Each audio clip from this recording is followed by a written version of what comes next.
It's 100% redress. The current 90% maximum will be increased to 100% for all remediation options 1 to 5.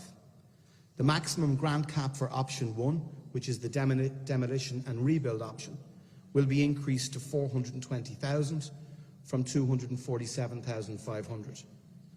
The grant calculation methodology will be based on the cost per square foot of rebuilding the existing home, with costings to be set by my department in consultation with the Society of Chartered Surveyors in Ireland.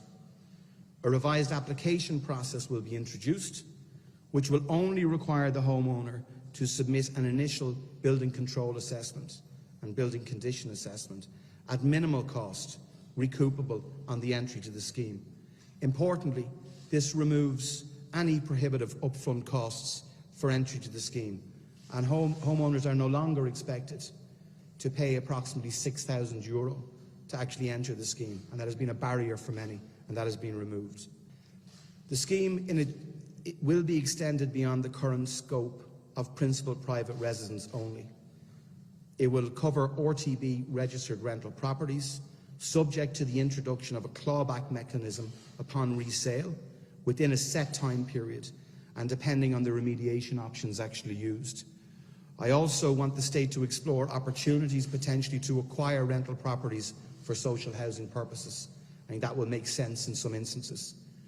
I fully recognise the toll that this has taken on homeowners. I've spent a lot of time talking and meeting with them over the last number of months, and people have really been so badly affected, and we will be bringing forward enhanced mental health supports, and they'll be made available to homeowners in affected counties. If we did nothing, the state is making an extraordinary intervention here. There's no question about that. But ask yourself the question, if a government did nothing here, the people's homes are literally crumbling. No one else is going to rebuild them, unfortunately. Now, I don't want to see this ever happening again, and that's why I'm bringing forward other measures in relation to building standards and a regulatory authority that's set up on a strong legislative footing, and that we ensure that that's done. It is, yes, a significant intervention by the Exchequer. I would also say that those living in Mayo and Tipperary and Limerick and Sligo, Clare and Donegal are all taxpayers too.